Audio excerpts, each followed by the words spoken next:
Hi everyone, my name is Lucia Barbeito and I'm a parent advocate living in Miami-Dade County. First of all, I would like to thank you, all of you, for being here today. According to the Individual with Disabilities Education Act, or IDEA, public schools are required to serve the educational needs of eligible students with disabilities, providing them with a free and appropriate public education. In order to assist with the excess cost of educating children with disabilities, public schools are getting from the Department of Education additional local, state, and federal special education funds available under IDEA. These additional funds are intended to be used for exceptional students' education, support, and services. Instead, the reality shows that schools are transferring through their general budget unused ESC funds. This can be done primarily because after a certain period of time during the school year, the principals are allowed to use this funding for the general purpose in the school. In the meantime, many parents of children with disabilities are fighting continuously for support and services, and sometimes only a fraction of what the child needs is provided. Here you can see an example of what I'm talking about. This is an occupational therapy session. This is the setting that my son is provided at school.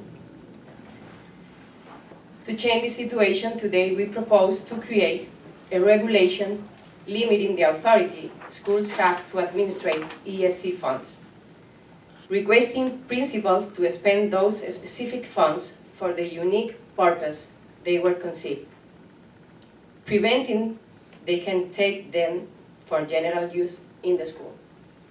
Thank you.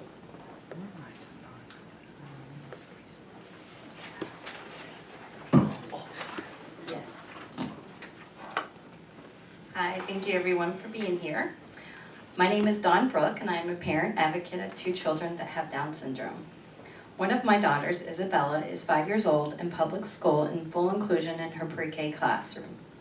Isabella has Down syndrome and is short in stature. Sitting in a chair is challenging for her, more so than it is for her typical peers. One day, when I walked into her class, I saw what they did to accommodate her in her class.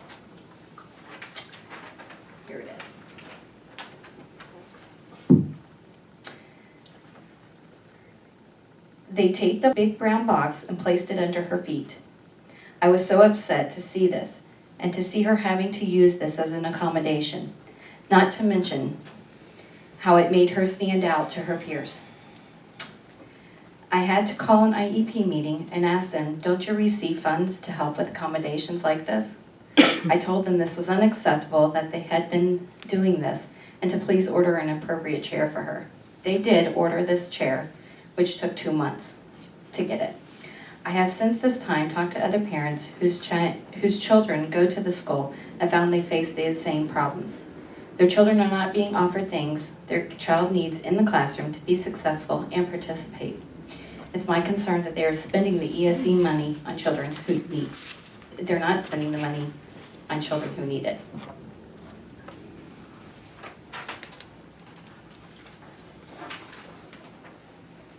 Hello everyone, my name is Sonya Vermont. My daughter Ava is 7 years old and in 1st grade.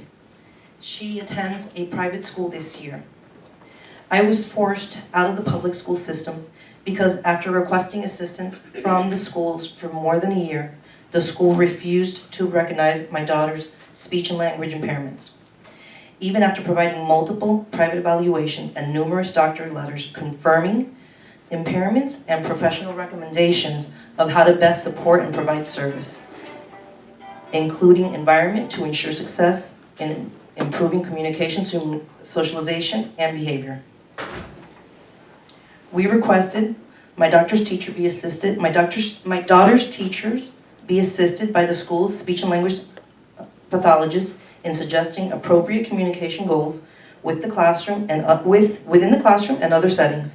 We requested therapy in speech, which impairs my daughter's from clearly communicating her needs. We requested she be placed in the least restricted environment which, as we know, is a general education environment, which is full of children exhibiting typical language skills, socialization skills, and behavioral skills. Skills my daughter can learn and model after. Instead of the professionals helping my daughter, the school did not accept any medical documentation or evaluations. She was not placed in a classroom conducive to improving her skills, nor was therapy provided. Support and services and training to both my daughter and teacher required funding being provided by the federal government to provide assistance to disabled children. However, funds are not being monitored or laws being enforced, creating a void between what is needed and what is provided. Lack of oversight gives autonomy to the receiver of funds, not ending where the intended purpose is.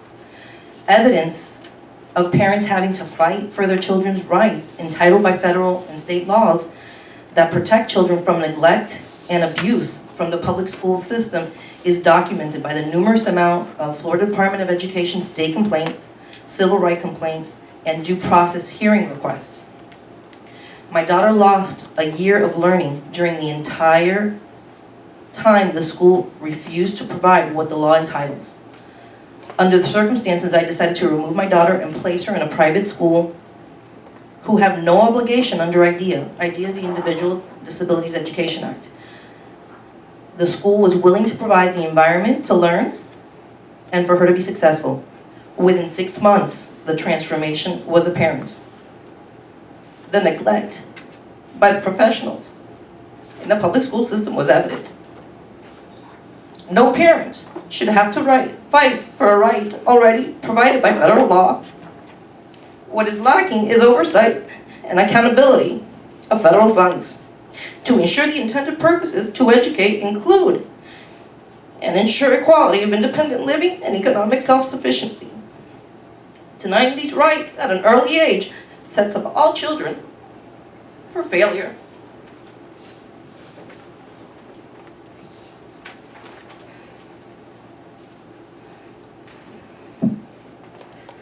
Good morning, my name is Deborah Sweeting and I'm a parent advocate of a beautiful, inquisitive, and smart little 9-year-old girl who loves learning.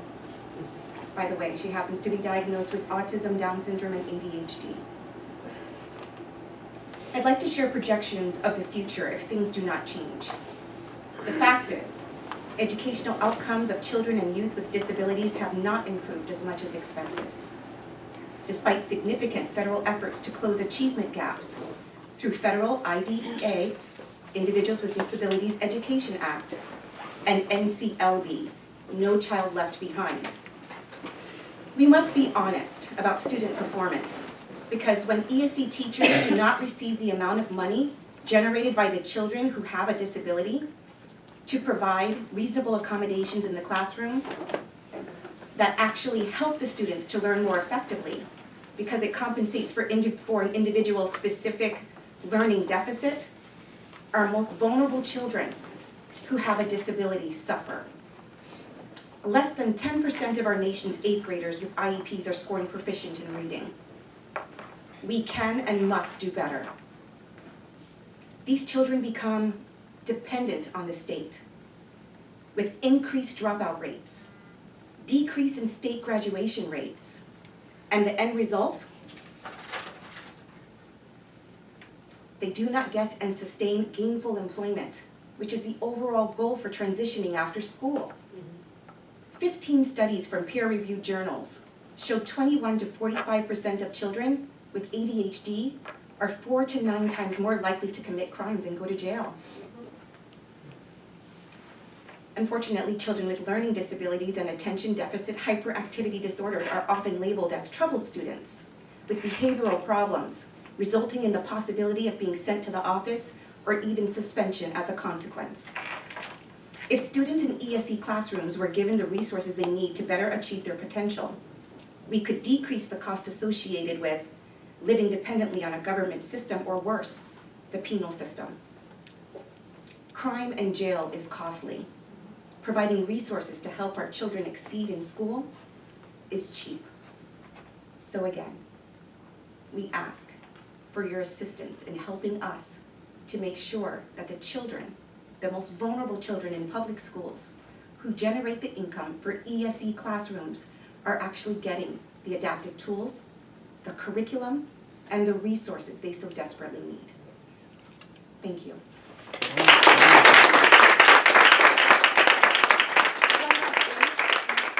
I did also bring a picture of my daughter because I am a mom that's very resourceful, and I bought a slant board to assist her with handwriting development. She has a 4-inch pencil that she's using, which is made for smaller hands.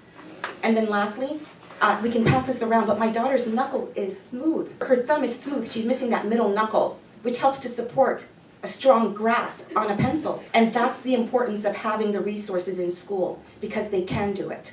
And a lot of them want to do it. There's a huge pride in being able to excel, just like everyone else. And my expectations for my child, as well as my partners here, is the same for any parent with a typical child.